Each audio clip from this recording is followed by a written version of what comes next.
Whoa, bro, that snare, like it just pops, bro. It's so crisp. I love it. What a vibe, man. Welcome everybody to We Talking About Sports NCAA Top 10. I am Ron from We All Win, and obviously my boys here. We Talking About Sports. I also have with me today the NCAA guru, Mr. the man with the plan, NCAA's finest. You got more nicknames than fucking Ric Flair, bro. Mr. J Mart, Justin Martinez, how we doing tonight, boy? Or Oh man, today, we're I should doing say. we're doing real good, honestly, Ron, because the college football slate is here where it's the thick of it. We're getting very close to October, Ron. And let me explain something about October for sports fans. October is a special, Tell me, special brother. month for sports fans, and here's why: you got college Wait, football. does October, is it like the cream? It just rises It to the rises to the top. top. Yeah, definitely. That's exactly what it is. But to talk about October, Ron, we got college football in October, right? That's a good True. start. You're already Yes. starting off hot. Yes, sir. Guess what? NFL is here in October. Facts. Okay. Playoff baseball, October. The start of the NBA, Oh, October. God. October for a sports fan it's up there. I mean, it's got to be top 10. I mean, honestly, if you really think about it, as far Like, as months basic, go. like, October's like, if you're married, it's like, there's going to be problems in October.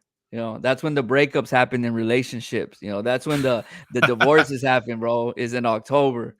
And now we know why. Now you know why. But Well, all yeah, right, man. so So what are we gonna get into today? I know obviously this is our top 10. We're gonna recap top 10, right? Your top 10 going into week 5. we're gonna recap the top 10 for college football going to week 5. We did miss week 4. You know, Why though? circumstances out of Let's our let control. no, don't For don't don't me, give me for don't give me, me circumstances out of okay. my control. Okay, true. Yes, yes. Tip of the cap to that. Yes. But we're not gonna bullshit with our fans here. We're gonna be honest. All right. I was a little tipsy. I had a crazy Saturday night, so forgive me for not being on Sunday. It was my sister's birthday, so don't get too upset at me. Hey, I was with the family. Happy birthday to Fish. So I Happy got a little 30th. too crazy and a little too pedo, and I couldn't make the 10 o'clock show on Sunday. Roland, I know he's not here to speak for himself, but on Roland, bro. Where was he at? I heard he was in Las Vegas, Sin Las City, Vegas. He was in with Sin City. Mr. San Benito himself. Oh, he was like, Titi me preguntaba.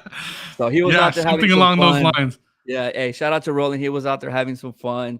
I'm glad for you, homie. We will have a show on Sunday at 10 a.m. with as Yeah. many guys as we can here. Shout out to Ben, too. He isn't with us today. It's his day off. It's cool. It's all right. We'll go ahead and let him relax for the day. I called him up before the show and he said, "You know what? I'm already asleep. It's too good. I'm on my third dream. I'm about to hit my fourth dream. I'm not waking up for this podcast." I said, Yeah. "Ben, it's your day off. You just had the iPhone launch. Don't worry. Me and Ron got this. Me and Ron got this one." All right, man. I love it. All right. So that's why we're in here, but we are back now. Let's get right into your NCAA top 10. Run it up, man. What do we got? So I'm just gonna go over week 3. I missed week 4 because of circumstances out of my control. This was the landscape of week 3. The top 5 did not change. We had Georgia, Alabama, Ohio State, Clemson, and Michigan. But the top 5 is gonna change this week. And this is where we're gonna start. For this week, Ron, this is what we're looking at. I want you to read that top 10 out loud. We'll focus on the top 5, and we're gonna talk about who got bumped out. Okay, so after this past week, this is who you have. Not this isn't ESPN, Fox. No, this sir. is Justin Martinez's We Talking About Sports list right here. Yes. Okay, so we have number 10, OK State, the Cowboys. Number 9, Penn State. 8, NC State. 7, Michigan. Number 6, Tennessee. Justin, you're the only 10 that I see. My number 5, USC Trojans. The Trojan horses are back in the top 5. The Clemson Tigers are at 4. Justin's hometown squad homer pick, number 3, Ohio State. The Roll Tide is down to 2, and the Bulldogs from Georgia, the Dogs, are at number 1. That's how his top 10 rounds up. I like it, bro. I like it. I like your choices, and you're going to go ahead and let us know why, aren't you? Yeah, so Who's moved into the top 5? USC. I got to highlight that win they had against Oregon State. Oregon State was 3-0 at the time. Ron, what have I talked about USC? I said, what has been the surprise of USC? Not their offense, but their defense. Defense, my guy. We did not expect a good defense from USC at all. Ron, I know we're not all about numbers here, but I got to throw out some numbers right here. Okay. 14 turnovers the defense has gotten. Guess how many the offense has gotten? How many times they've turned over the ball? 14? 0. The offense is not turning over the ball. The defense is getting the turnovers. That's the making of a good formula for a good team. They deserve number 5. Last week, we had Michigan at 5. I've bumped them down all the way to 7. Ron, why would I bump a Michigan team all the way down to 7? You know, they're undefeated. Like, who does that? I got my reasonings. Yeah. And we'll get into those later, I'm sure. No, we're going to get into them right now. Right now. The reason why I'm bumping Michigan down 3 spots, Ron, is because of the 3 teams they played in the non-conference games. Colorado State, who? Hawaii, who? Wow. UConn, who? And then they go play Maryland, who they were favored double digits and only win by 7 in a struggle game. They don't have the resume, Ron. How can I keep them in the top 5? And what baffles my mind, Ron. We like turtles. Yeah. What baffles my mind is that ESPN, the AP, they got them in the top 4 right now. With this resume? Are you kidding me, man? I just can't. You gotta let them know, bro. You gotta let them know. I just can't, dude. You did call Alabama at number 2 when everybody had them at number 1. And what happened right after that? They moved to 2. Yeah, because they almost lost to Texas. So yeah. You're on. And we're going to get into that almost loss because it's going to play a factor in this next 3 games for Alabama. We're going to get into that. I want to talk about number 6, the Shining Star, Tennessee, a team I hate a lot from the SEC. I just can't stand them. But you know this list is not biased when I got them at 6. Negative. You're right. 2 wins on the resume that really stand out to me. The Pitt win away at Pitt. They go up 34-27 to win that game. And then they win this weekend against their rival, Florida, 38-33. Now, Florida's been a little bit off. You know, after that Utah game, they kind of come back down to reality. But tell me, Ron, doesn't that scream a better resume than what Michigan's given us? I think so. I mean, I definitely think so. It seems pretty easy to me. I'm not sure why the AP and ESPN just get so stuck on these big names and thinks, oh, we got to put them on because there's always been there. To me, it's what have you done for me lately? Tennessee, Michigan especially, they haven't done a lot for me lately. That's just my opinion, Ron. Okay. Fair argument here. Yeah. So, right. Who you got? Go ahead. Let's get on to the next one for the college football show, Ron. Oh, Big 12 race is wide open. So we have the Jayhawks leading it here. We have 4 top 25 teams in the Big 12 alone. 16 Baylor Bears, 25 Kansas State Wildcats. The number 9 Oklahoma State Cowboys are sitting in the middle of the pack. They are 3-0, though. They still are undefeated, just haven't played anybody in the Big 12 yet. And the Oklahoma Sooners, Boomer Sooner, ranking number 18 all the way at the bottom. So why do you say that this race is so wide open if a lot of these teams, the majority of these teams are either, 4-0, 3-1? I mean, you're right. I guess it is anybody's race here, but with the rankings all over the place too, as well, as far as top 25 teams are scattered all over this list, but somebody has to pull away. Yeah. So the reason why this race is wide open, because you talked about earlier, the cream of the crop, they rise to the top, right? The cream should be Oklahoma, Texas. But as you see, they're at the bottom of this list of the rankings for the Big 12 for their schedule. Kansas, Rock Chalk Jayhawk. We knew Kansas was always a basketball school, but did we think they'd ever be a football school again? Negative. They're 4-0, Ron. You know what their season win total was at the beginning of the year? If they're 4-0, what was their season win total? The future on them.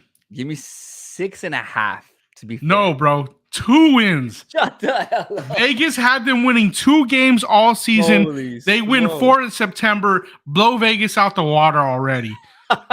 This is crazy. You were cashing those tickets early, bro. If you had Kansas over 2 wins, you cashed in 1 month. Now, this is a problem for Kansas in a way, though, Ron, because when good things happen to these smaller schools, these coaches go get poached.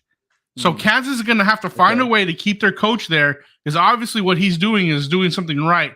They got the best quarterback right now, probably in the Big 12 with Jalen Daniels.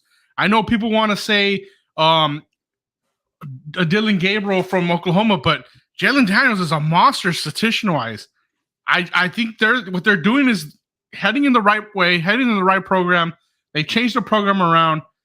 I am so surprised seeing Kansas at the top, because normally you see them right at the bottom every year. They're the team people go beat up every year.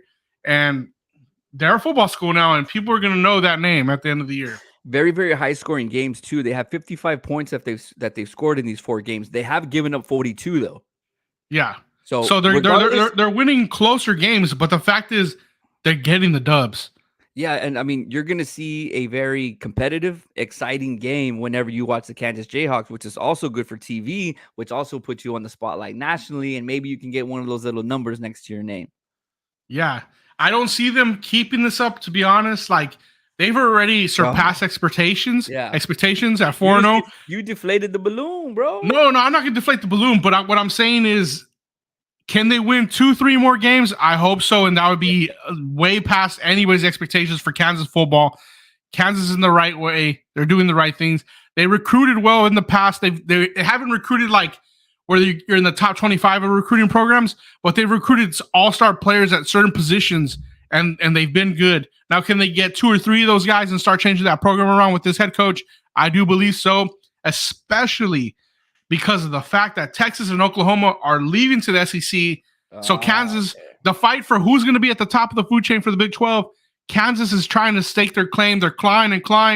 No pun intended, because of their Wildcats, but they're getting there. They're going to get there, and that's awesome to see, because I want to know who's going to take over the Big 12 when Texas, Oklahoma leave, and Kansas is saying, hey, don't forget about us. Wow, that was a really, really big Big 12 statement there by you, and your Kansas Jayhawks. But before we leave, let's talk about your Longhorns, bro. Why are they so at the bottom, bro? What happened? All this clout, and Texas is we're back, and now what? Where are they at? So we did lose to Texas Tech this past weekend in a game we probably shouldn't have lost. And this goes to the conservatism of Steve Sarkisian. The guy gets up and then he starts calling very conservative play calling, and that's not going to work. When you have your foot on the pedal, you need to press the gas. And he just takes it off a little too much in the end, and then he gets behind. Unfortunately, we got Q Newers, starting quarterback, hurt. Hudson Card, he played a pretty decent game. The ankle's still not fully well. I feel like Texas, and now this is so homer of me, but I feel like a healthy quarterback, a healthy Quinn Ewers, Texas may be one of the better teams in the Big 12. Maybe Oklahoma, maybe Texas. But unfortunately, that's not the cards we were dealt this year. Starting quarterbacks hurt, backup quarterbacks hobbling. They are dressing Quinn Ewers. He seems to be getting a lot better. Yeah. No fracture, no break on the shoulder, the collarbone. Maybe he comes back. I would like to see that. The season's not over for us. As far as making the playoff, it's over. But we need to win out and not go 7-5 again, or 5-7, whatever it is. We need to win. What do you guys? What's the projection for him to come back as far as injury? Weeks? When they first projected him back, it was a 4-week situation, but they've been dressing him this past 2 weeks. I think you don't have to rush him back necessarily. I think you can keep Card in the mix and kind of buy yourself some time. So I would like to see that, preferably, than to have him get rushed in and get hurt. I mean, if you go back to the Alabama game, I know it's just 15 minutes that we saw, but he looked pretty special that first quarter. Oh, you love him? You miss him? I'm hype on him. I'm very hyped. Yeah, I definitely do miss him on the field. Hey, man, regardless of it, though, that's great news for Texas fans, for the University of Texas, for alumni. It's excited to have the premier top team. I mean, yes, the Aggies are around. A&M has done some things. Baylor, has done some things too. But it's always better when the Longhorns are in the national picture there. I mean, we saw what happened when Vince Young was there. It was just it takes you to a whole nother level. So hopefully the Texas Longhorns can get back on track. What else do you have to say about this Big 12 race, man? That's pretty much it. All Dylan right. Gabriel and Oklahoma Sooners, again, 3 out of 4 years they've lost to Kansas State. Kansas State has their number. We can go back to the past of the early 2000s where Oklahoma's undefeated. They lose to Kansas State in the Big 12 title game, yet they still put them in the national title for I don't know why, but they did. Thank God the BCS is over and we don't have to see stuff like that happen anymore. But yeah, this race completely open, completely wide open, and I'm looking forward to seeing who's going to end up at the top at the end of the year. So am I, man. So am I. Well, let's move on. Especially with a couple teams leaving to the SEC, it could be the last time ever that you see these teams in the Big 12. So why not end it with a hell of a race? See who the champion is in that conference. Well, let's move on to some more narratives of college football. I know you want to introduce this one. You got a hell of a tagline at the top for this one. Oh yeah, here it is. Sorry, man. We are live right now, so on YouTube, on Instagram, I'm sorry, not on Instagram, on Facebook. If you guys are commenting, I'm trying to keep up with the live chat over here. But yes, these primes ain't loyal. Big prime time, Mr. Deion Sanders himself. What is it? Geico now? No, Aflac, Mr. Primetime, Mr. I'm buddies with Nick Saban on the TV commercials. I mean, if this guy's clout hasn't gotten any bigger lately than the last few years, besides when he was on the field winning championships for the Dallas Cowboys, it's now. He is the coach, obviously, at Jackson State. So you have some points up here. These came from you. Is Prime still down for the HBCU cause? All right, because like you said, he's a great recruiter. People want to go play for him just because they want to say, hey, Coach Prime was my coach. He's putting all this money into the program, the facilities, the weight room, everything. However, this might be the theme of the show here, the cream rising to the top. If he's the cream as an NFL player, which he was, as a recruiter, which it looks like he is, and takes a program from Drake started from the bottom, now we're here. That big money, those big contracts, those big schools, like some of the schools you have here on the bottom, Auburn, Nebraska, Georgia Tech, those huge D1 schools. Power 5 teams. Obviously, Power 5, bigger than HBCU. Does he bounce for one of those schools? Does he pick six and crib it to one of those schools? So that's the storyline here. These primes ain't loyal. What do you think happens, man?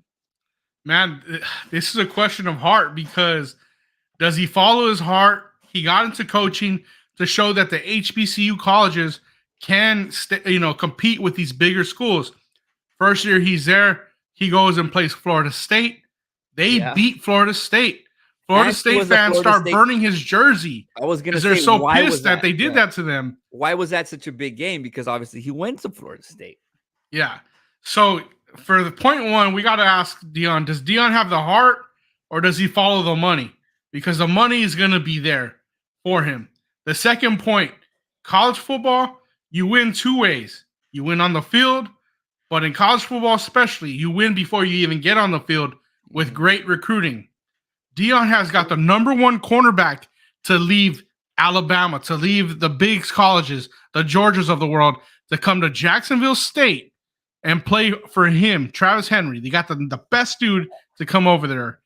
That's crazy. Then he gets a collection of 4-star receivers to forego those Power 5 conferences and come play for him, where the facilities are not at the best. You cannot match these Power 5 school facilities. So if he's able to recruit that well, with the clout that he has, the understanding of the game, the leadership that he has, if you put the rocket on him, you take him to an Auburn, you take him to maybe Nebraska, they're looking for a coach, but a Georgia Tech, somewhere where, like Atlanta, where he has a foot on the ground, where he has history with the Falcons. He goes to a Georgia Tech, a Georgia college like that. You got to think that he's competing. Georgia Tech would be massive, bro. He got the foot in the door already, Ron. Yeah. That's where he needs to go, to a team like that. But the question remains, does he remain loyal to the cause? Because he got into coaching for that one reason only. And not only that, he has his son playing quarterback there. Does he leave and take him with him? Because he was a 4-star recruit. It's not just nepotism there. That kid can play, and he's showing it on the field. He deserves gets kind of like shown by these Power 5 conferences. We don't see Jacksonville State on TV. That's not, they don't have a TV deal. You know what I mean? These kids deserve a better spotlight. The reason why he even got into this in the first place, but you can only do so much. To me, there's no way this guy leaves, bro. There's no way Primetime leaves. It would just be defeating the whole purpose. Hey, El Gran Galan. Hey, shout out to Alex because he is the biggest UTSA alum that I know. And I mean, even bigger than Wally Garza. I mean, this guy is, UTSA to like die. So shout out to Alex, man. Appreciate it. And they got the UTSA colors on there for him. So he's already, if he leaves, he's in that color scheme already. Yes, sir. But, oh yeah, so this is why I think Dion stays. For all those reasons that you just, I mean, how hypocritical would it be for him to say, hey, we're the Davids, going against the Goliaths here, bringing all these recruits from those D1 schools, his son's on the team. How are you going to abandon your own squad, your own soldiers to go chase that bag? Now, he does have a bag already. He has a great career in the NFL. His endorsement deals, he was with Nike for the longest time. I'm sure, the numbers aren't the same now as the contracts are, but he still got money from there. I mean, he still has a bag. Yeah, he's still got a bag. And I think he wants to be the main guy. And in the HBCU, he's that big fish, how does that phrase go? Big fish in a small pond. Yeah, there you go. I don't want to screw it up. He's the big fish in a small pond. Now, if he goes to a D1 school like a Georgia Tech, like a Auburn, Nebraska, now he's just, another fish in the pond. So I think he's always like to be that number one guy at the top, the cream at the top, So Deion Sanders stays. He represents the HBCU cause, and he is loyal. We're not going to doubt his loyalty. Now, that's what I think. He can get the most money too if he stays. I think when you had success already here, I want to say he won the national championship for the HBCU college last year. I think they had him in that game. When you have the success here and you're competitive like Deion's a competitive guy. Don't you want to challenge yourself and say, can I win at the next level with the rest of the Power 5 guys? I can only schedule Florida State one time. They're only going to agree to play me one time. I've already proven I could beat them with the kids that I have. Why not go and challenge myself where I got a better recruiting map, I got a better recruiting ground, and go win out there? I just don't see a man of his competition and competitive nature to not challenge himself and go and leave for one of these Power 5 conferences, especially if it's an Auburn, Nebraska, or Georgia Tech.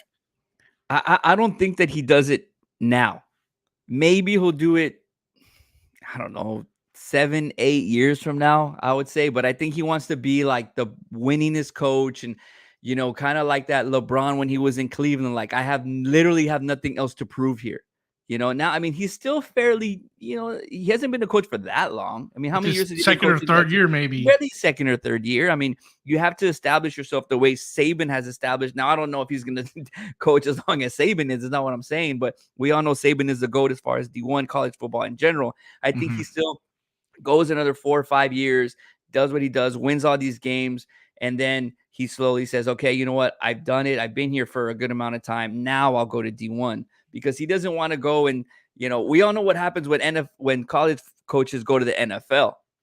A la last year, Jacksonville Jaguars, that mess of an Urban Meyer. It's only the handful of Pete Carrolls that you can count. Like, it's not a lot. Yeah, so he's a smart guy, too. I think he milks this HBCU for as long as he can, and then he'll possibly try to go D1. Now, I think the real key, Ron, is if it feels a little forced right now if he would go. Now, if like a huge opportunity just comes up, then I think he'll be like, okay, that like the timing has to, align itself. I think the real key comes down to two things: that he gets investments where he can make facilities better, make the experience better for these kids so he can keep recruiting well. And the second thing is he gets another good player, ex-player, who does what he did and goes and coaches for another HBCU where they can create, a real change for these colleges. I think that would keep him around. Without those factors, I think we do see him leave, unfortunately. All right. Well, regardless of it, he's cool to watch. I watched him as a kid in the NFL, and now seeing him Oh as a yeah, coach. So, I think he does like a little show on. I don't know if it's like Amazon or Barstool. He has a show on Barstool. okay, Barstool. Yeah. So really cool to see. But Coach Prime. Coach Prime. Some say he's loyal. Some say he's not. We'll find out soon enough. All right, let's move on. Hit us with this one. Not much to say here. Still a national program. The U. I mean, do we need to get Dwayne Johnson back on the squad? I mean, I don't know. I don't know what needs to happen, but is the University of Miami, the Hurricanes, the U, still a national program in y'all's eyes? My question is, were they ever a national program? Oh, wow. Now, the reason why I say that, Ron, is we go back to the years where they won the Ken national Dorseys titles of the world. Yeah, when they won national titles, they were recruiting guys from South Florida, the best guys from there. They weren't recruiting nationally, We talk about, is Texas back? We always think, oh, they're close to that being back. But is Miami ever going to be back? It's been too long. I don't see them coming back. Now, they hired a guy, Mario Cristobal, ex-Alabama. I want to say he was O-line coach. One of the best recruiters Alabama has had. He went to Oregon for a year. Now he's back home in Miami because he played there. I think that's a good coaching hire as far as recruiting goes. I just don't like his play calling at all. We saw it again last week. I think they're very limited as him as a play caller. I think he's better served as a program, as a recruiter, as a coordinator even, than an actual head coach. I do worry that the U will never be back, Ron. And that's a sad thing because in the 80s, the U was a school to go to. Everybody, and even the early 90s with, Ray Lewis and Ed Reed, people like that. Shit, we're talking about the Dion in primetime shit. Michael Irvin, baby, one of the best wide receivers to ever do it. They had national championships in 83, 87, 89, 91, and 2001. I mean, you want to talk about dynasty. That's where it is. That's where it was. However, I think that the style of play that they had is what got him those ships. I mean, there's that 30 for, I think it was a 30 for 30 on ESPN, and it's literally just the U. And they talked about how, I mean, they was in the clubs and, they was partying. And they wasn't even paying attention to school. It was just football, football, football. Now, you're in Miami. It's going to happen. You're going to go out. You're going to get clout. You're going to, get seen in the club. And the mood is different. Now, I'm not saying that's why they were winning, but it had a lot to do with it, man. And can Miami come back? I think so, because if Texas is doing it, they're recruiting a lot more in-state guys. And I just think now, as far as the programs go, building kids from Pee Wee and, all these, these top-notch schools, high schools, Florida's a big state. They can draw in a lot of, they still have the surrounding areas, Atlanta, Tennessee. There's still an opportunity because the players, there's just a mass amount now. So I think that they still can do it. Everybody's got a chance. And you think of the U, and who doesn't think about those 80s teams? It's still a school that attracts attention. It's still a name. And I think that they still definitely can come back. I think the U as a brand, it's still there, but being able to recruit nationally and being able to recruit within their home base, they haven't shown it anymore. They got the guy who could do it, though. Mario Cristobal is the guy as far as recruiting goes. He's able to flip people over. I hope so, Ron, because like you said earlier, USC, Texas, the U. Yeah. College football is better when those programs are around. Yeah. Nobody wants to see Georgia, man. Let's be honest. Or Clemson. Well, the thing is about Georgia, nobody wants to see that because we've already seen it with Alabama, and we don't want to see another, fatigued reign by Georgia, Yeah, because Alabama's cool, man. The thing is, a lot of people like Alabama, but the people who are not on Alabama's side, they have fatigue of them winning all the time and not other teams getting a chance at the pie, So if Georgia steps into that role, it's going to be tough for college football fans that are not SEC fans. It's like the Cavaliers and Warriors, those what? Exactly. You were tired of those finals after a while, right? No, because I'm a LeBron fan. Well, because you're a LeBron fan, but I'm a Laker fan. So it was like, when is my time? When am I going to get another shot at this? Touche. I'm glad you brought up Alabama, Ron, because that's our next slide. Talk about the Tuscaloosa Gauntlet, baby. Gauntlet, man. We know that they've had trouble. They take care of business every time that they're at home, but they have had trouble, a la UT game a couple weeks ago. So I'm gonna go to the statement here from Saban. And to me, when I read this off camp, I feel like it's a shot at his own players. But you guys let me know what you think. We used to play better on the road than what we played at home, Saban said, because we had some hateful competitors on our team. And when they played on the road, they were mad at 100,000 people and not the 11 guys that they were playing against. And they wanted to prove something to everybody. And to me, he is kind of saying like, they're mad at the other 11 guys on the field. But to me, this was kind of like, hey, look at yourself in the mirror and, find out why you're not winning on the road. Be mad at everybody else that's there. But I feel like, and you can kind of sense it with those Alabama teams, like especially this year, that they know that they're going to go to the league. Most of them are, one and done, two and done kind of years. And that cohesiveness, of them playing together and all the stars being on the same team. I feel like it's just different now. So I think this is kind of a low-key shot at his own squad saying, hey, you need to come together and go fight against those other guys instead of, maybe fighting against yourselves. We saw their defensive end against Texas have that play where, it was a blatant, late hit. He didn't care. That was a very selfish play, in my eyes. So I think there's trouble with the Tide here amongst themselves, amongst a team. And this schedule does not get any worse. As you can see, they're at number 20. I'm sorry. And then they go to number 17 and then they go to number 8. So they're playing all these teams in the top 25 as well, and two of them are on the road. So, I mean, a little bit more detailed. What can you think? What's your opinion on, why there's this gauntlet of the Tuscaloosa, competitors coming up, and more so over why they're not that Alabama team that's been destroying teams like they have been in years past? So, first off, I think Nick Saban is a genius football coach with this quote, especially. Goat. In rap, when a rapper says a certain line and it's a double entendre, it has two different meanings. Yeah. You know what I mean? Yes. There's two meanings to this. We look at the time frame when this was said. This was right after the Texas game. So he's already talking about his players and the flags they got on that game being undisciplined, having hate for the players across them, the horns down, all that situation.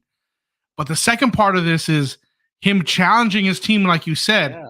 It's a personal challenge that says, hey, we need some hateful competitors, not against 11 men that are across us, but the fans. We need to piss these fans off and make them lose. He would talk about the Reuben Fosters, the Barrett Jones of the world, who would go in and want to just beat the brakes off the other team to get the fans mad, to shut them off. The reason why he said this, timing is everything. Look at the stretch he has. This week, at number 20, Arkansas. Arkansas does have one loss. At one point, I did have them in my top 10 at 10. They're not a bad team. Coach Sam Elliott has that team, ready to go. They lost to A&M this past weekend when they had all the momentum to beat A&M. Quarterback goes for a Cam Newton jump at the 5-yard line, gets the ball turned over. A&M runs it back to the house, a crib to the house, like you like to say. Turn that into 7. Momentum went the other way. Arkansas is not a bad team. And then A&M's a little bit better. Last year they went and played A&M at A&M. They ended up losing that game. This is what he's talking about: road teams, road wins. Yeah. They last year they barely get through Florida. They got triple overtime against Auburn. They beat Arkansas by 7 on the road or whatever. They're having trouble with road all of a sudden. Nick Saban sees the future. He hits this quote. It has two different meanings. This is a gauntlet, Ron. You got number 8 Tennessee to finish this 3-run stretch. I'll say this. Oof. Alabama, they beat these 3 teams. They're the number 1 team. Now they're the number 1 team. No doubt about it. I figured you were going to say that, but on the flip side of it, if they lose at least one of these games, say they lose 2, is this the first year ever that we can see Alabama not in the college football playoff? I mean, let's not talk about just national championship game 1 or 2. I mean, I'm talking about the entire, because are they still at 4 this year, or did they change it to? Because they're still at 4 for this year. The 12 doesn't change yet. The 12 doesn't start. Okay, all right. I mean, because Ohio State's right there. Georgia's obviously there. I mean, can you? I mean, let's just say it now. It's September 28th. On a Wednesday at 5 in the afternoon. Is Alabama gonna be in the national championship playoff picture this year? I think it depends on who they lose to. It's got to be a yes or no right now. They Because can lose to because Tennessee and still this make the playoff. because this But is if gonna they be a lose to receipt. 20 or 17, they may not even be in the SEC title game to win that game to hopefully make the playoff. And if they do lose to 8 and beat the other two, which is good for them because the other team's the SEC East team, they can still play Georgia. I don't know if a 2-loss Alabama makes it to the playoff this year. I don't know that question. I'm using this as a receipt, man. It's got to be a yes or no. Is Alabama going to be in the playoff picture this year? With 1 loss or 2? No, it's yes or no. 1 loss. Do they survive the gauntlet in the playoff? Why would you put me on the spot like this? This is Alabama fans, I'm sorry, but the way they played on the road. Josh is going to see this. Yes. The way they played on the road, one point win against Texas, that was not a good showing for me. Their other 3 games have came at home, and they've won pretty convincingly. I do fear that Tennessee and Arkansas will be the problem for them. I think they don't make this gauntlet unscathed. They're not going to be in the playoffs because I don't see them beating Georgia. There it is. I hate to say it, man, but this is a tough schedule. There it is, boys and girls. Justin Martinez says that the Alabama Crimson Tide will not be in the 2022-2023 NCAA college football playoffs. That's it. That's his receipt. I'm rolling Tide. I know they're going to put I know it you together. would. That's why I had to go the other way. Yeah, whatever. So they are going to be there. Nick Saban's the go for a reason. This will be his toughest challenge. This will be the toughest year where they have the most doubt, but I think they get it done. Reason being that we haven't said is because don't count out Georgia having some L's, Clemson having some L's.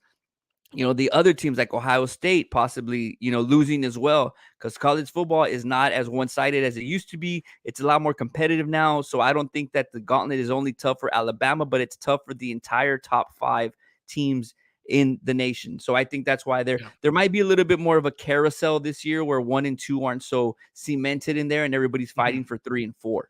That's the only reason why I think that they will be in the playoff. But I don't know. You want to keep talking about this Tuscaloosa gauntlet, or I do have one question for you. With these 3 teams, this gauntlet, this stretch, does Alabama come out unscathed to you? Do they get 3 dubs, or do they go 2-1, 1-2, 3-0, 0-3? What are you predicting here? I've always told people that I'm a realist. All right, I see things how they are. It is what it is. It's not all flowers and rainbows and butterflies. I think they go 2-1. I think they take care of number 20. They have trouble against A&M, but that game is at home. Yep. And I think that they do lose to Tennessee because Tennessee is riding momentum. And it's a little bit of a look-ahead game for Tennessee. They know that Alabama's going to go in there, in a couple weeks or whenever it is that they're playing. They're going to be ready. They're going to game plan, and they're going to catch Alabama in their second away game in 3 weeks if these games are all back-to-back-to-back. Yeah, it's going to be interesting. I'm looking forward to seeing them, in that gauntlet, in that grinder. Can they get through? If they do lose to one of these teams, they got their work cut out for them. I think they'll still make the SEC championship, but then they have to beat Georgia to get to the playoff. They lose to Georgia, 2-loss team. They're not making the playoff. They won't. They won't make it. Yeah. All right. This weekend, Ron, what do we got? Shit, we got 5. Not 1, not 2, not 3. I'm doing my LeBron James right there. Not 4, not 5. We got 5 top 25 ranked matchups this weekend, the most since 2017. I mean, if this isn't like, the news of all news for a college football aficionado like yourself, I don't know what is. You already said, don't call me, don't text me, don't just stay away. I'm booked. Saturday, I'm booked. Today's National Sons Day, and I think you even told your dad on National Sons Day, I'm not going to be your son on Saturday because I'm going to be watching college football. All right. So 5 top 25 ranked matchups this weekend, the most since 2017. And who are they, bro? Because I'm excited to know who they are. I saw a few matchups, and the games are going to be ridiculous. So we're going to go through the games in schedule. The games are in order of when they will be airing Oh, Saturday. So you'll see the Okay. first game Saturday to the last game Saturday. It's pretty All right. fun. Nice. Let's first start off, Ron. What do we got? All right, University of Kentucky. No, not the basketball team, but the football team. Yes, they have one going against Ole Miss. Number 7, Kentucky 4-0 versus number 14, Ole Miss, just like I said. And it's a battle of undefeateds. Both teams sit at 4-0. This is one of the first games of the day. Are you leaning anywhere here, Justin? I'll be honest. I have no idea where I'm going on this because Give me they're so closely Lane ranked. Kiffin. Give me Lane Kiffin at home, dialing up some good plays. Ole Miss takes this one, and they give Kentucky their first loss. Nice. Okay, so we're gonna go with number 14, Ole Miss there to go to 5-0, and Kentucky drop them to 4-1. Who else do we have on the slate? Oof. Here's a gauntlet match. Oof. I love that. Like as soon as we got into the slide, oof. So number 20, Arkansas, like we just talked about at 3-1 versus number 2, Alabama, undefeated Crimson Tide in Arkansas. I don't know. Is Jerry Jones might be there? Shit. I don't know. He might fly on his helicopter. Obviously, No, this one's in Alabama. Yeah, I mean, even then, Jerry Jones don't care. Oh, yeah. I mean, even then, Jerry Jones won't be there. But number 2, Alabama. Obviously, I'm going to take them. Justin, who are you rolling with? No pun intended there. I think we saw Arkansas's, kind of lose their marbles last week against A&M. I think they continue to do that. I don't see a blowout by any means, but I think Alabama, Bryce Young gets them the dub. I like Alabama 31-24 in this game. I think they pull away late. Yeah, no, this game is in Arkansas. Oh, is it? Yeah. Well, yeah. You know what it is? I even had it correct in the gauntlet. Yeah. But it happens. I'm all excited. I'm all excited about the top 5 matchups, man. I think you've been at the green hit too much. I don't know. No, what number 20, Arkansas. I am rolling with Alabama. It looks like Justin is as well, even though it's in Arkansas and Jerry Jones might be there and just pay off the refs. I don't know. We're rolling Tide. All right, who else do we got? All right, we've got a Big 12 matchup. Number 9, OK State, 3-0 versus number 16, Baylor, 3-1. Not the Red River shootout like we're typically seeing, but, maybe like the JV version of it. Number 9, OK State, 3-0, 16, Baylor. Justin, who are you rolling with here, my guy? Give me Gundy and the OK State Cowboys to take care of the Jailer Bears this weekend. Go Cowboys. All right, who else do we have? Oh, this one's a fun one. Oh, this is going to be good. Talking about prime time like we were earlier. Coach Dion and FSU, number 23 against number 22, Wake Forest, which was a possible landing. Oh, no, that was Georgia Tech. I'm sorry. I apologize there. 3-1 for Wake. FSU, are they going to stay undefeated? Or this is a real good question mark game for me, Ron. As you can see here, FSU's 4-0, and they only rank them at 23. They got Wake Forest ranked ahead of them. Wake Forest played a hell of a game last week against Clemson. It took Clemson to the end to win. I think Wake Forest is going to take out Florida State this weekend. I'm going to go with Wake Forest. All right, so both schools will end up at 4-1. Yeah. According to Justin after this. All right, cool. Sounds good. How many more games do we have? Because I hope they keep coming, bro. One more game. Pause. This one's really interesting because it's 2 teams that are in the top 10, Ron. Ooh. I had a double take because number 10 NC State at 4-0 versus the number 5 Clemson team 4-0. Now, okay, this goes back to my point about it being so competitive this year, and maybe that's why Bama might still get in with 1 loss. So, tough game. Could be a loss for the Clemson Tigers. And I'm going to – where's this game at, Justin? Is it? It should be at Clemson. Clemson's home this weekend, I'm pretty sure. I can double check, though, because let's be right. Let's be factual. E.T., you're watching the show. Alex, you're watching the show. It is a home NC game. State or Clemson? Home game for Clemson? 6:30 p.m. airtime. Prime time? Dabo? Yes, sir. I'm gonna go. I was gonna say roll Tigers here, but I'm gonna go with the Tigers. Clemson at number 5, 4-0. It's one of the greatest entrances that you've ever seen from a college team enter their home stadium. The way they run down that hill is explosive. It's going to be at a prime time. Give me Clemson to beat NC State, to go to 5-0, and possibly climb up the ranks from that number 5 spot that they're at. Who you got? This is going to be an interesting game, Ron. Unfortunately, some circumstances in Florida. Hurricane Ian is hit. This game's in the South. We might see a muddy game. We might see a rain game. I think the scores will be, cut short because of that. I still like Clemson. And the reason why I like Clemson is because they got one of the top 5 running backs in the country, Will Shipley, who will be running the ball down the field. They got Brees, the defensive tackle, who's going to be murdering that offensive line from North Carolina State. I think Clemson prevails, but I don't see this game being in the 40s or 50s, especially if weather shows and we got a bad, a bad field. And you talked about Dabo running down the hill. What if he takes a dive? What if he falls, bro? You think he's running 40 that super fast this weekend or not? What if we do a like at the Little League World Series when they slide down in the with the bags? Yeah, that would be cool, man. That would be cool. But all right, so I'm on Clemson. Who did you say you were on again? I'm on Clemson. I'm on Clemson to win this one. Yeah. Sorry, man, but shout out to everybody in the chat. Josh just got in here. EC just got in here. Alex was in here. Again, we do all these shows live. Nothing is edited. Everything is just, one shot, one kill. What you see is what you get. So, we might get a little bit distracted with the chat sometimes, but thank you everybody for watching. I think that kind of rounds up all those top 5 matchups, right? Yeah, it does. Yeah. Josh just got here pretty late. I know you've been working. We did have an Alabama segment. Go check that one out. I think you'll enjoy it. They got the gauntlet coming up, Josh. I hope you all can pull through, but it's going to be a tough next 3-game schedule for Nick Saban and the Alabama boys. Today's Wednesday the 28th. We're doing a college show, but we might do an NFL show tonight. I think we have to because we didn't do one Sunday. We didn't do one Monday. If Ben's down and Roland are down, we'll go ahead and run one. But if we don't, we have an announcement. It's more just of a contest. So we'll just go ahead and say it now. We will do an NFL pick'em, and that's us saying sorry for not giving you a show last Sunday. It will be absolutely free. You don't have to pay to get in. There's no entry fee, nothing. It's on us. We don't know what we're gonna give away yet, but we'll figure it out. It won't be for this Sunday, but it'll be for next Sunday. But we're just gonna announce it now that we are gonna do it. So be ready, with your entries. We'll give you all the details later, but stay tuned because Sunday for sure we're gonna do a show. Do you want to hop on anytime after today, man?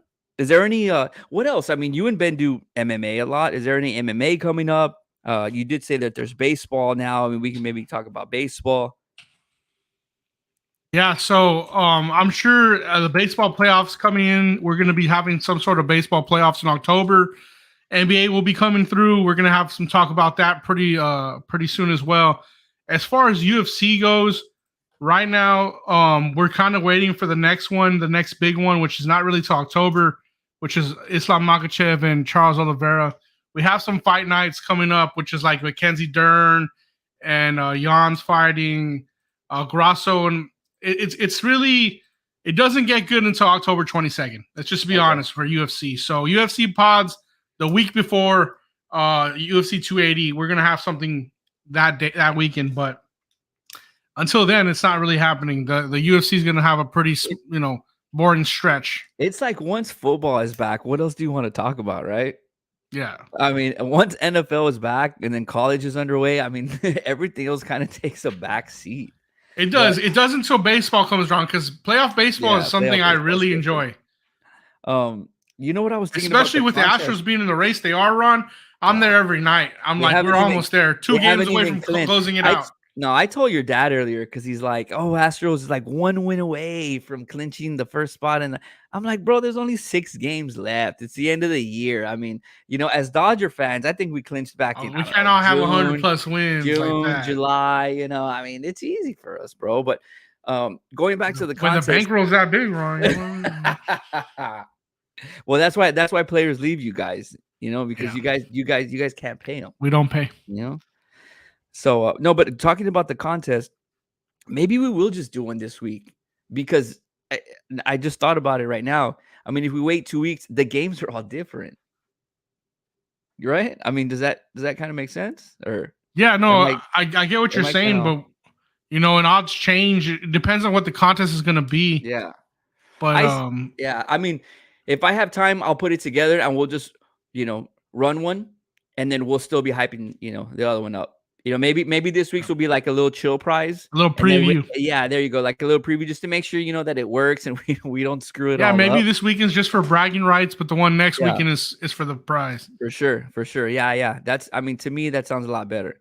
But anything else, man? I mean, it was cool. I mean, Just that tonight, more than likely, NFL recap episode with Ben, Ron, and Roland. More than likely, Sunday morning, 10 a.m. The show will go on. You know, circumstances out of our control for last Sunday, but we're back in control. You know, no more pedas, no more. Yeah, I don't know about that, bro. No more stuff like that. We're gonna be on right. We're gonna be back Sunday morning for y'all. And you know All what? right. It was refreshing, Ron.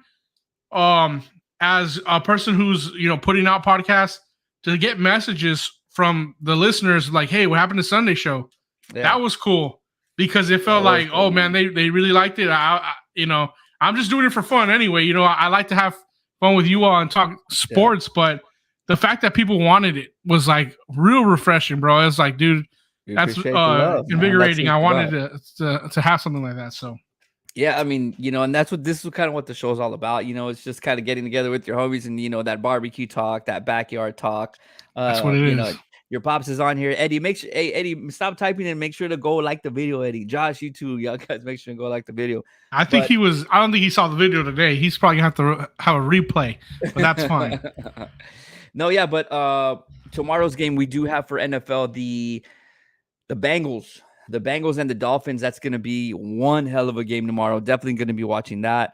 Hopefully we do a show. If not, Sunday's 10 a.m. That's all I can say. Sunday's 10 a.m. A contest is coming up. And anything else that you got to say, man, before we go? And by the way, you killed it on your college top 10. Very, very. I get passionate about college football, Ron. This is my first love for sports, Damn. That's a bold statement. But very, very informative. I'm looking forward to it. You hype me up. I'm not the biggest college football fan, but you hype me up to watch it. I'm excited. Hopefully we can catch a game together or something. But if not, Saturday, it's going down for college football. You're going to definitely need to watch. Check out the show. Sunday, NFL. We're going to do a little Sunday fun day with my boy. Shout out to Javi, who's down. He hasn't been home in a while. I'm looking forward to that. And hopefully we survive, man, because this weekend should be pretty crazy. Thank you for everybody for watching. We appreciate all the love. Justin, take us out, man. Laters. Peace.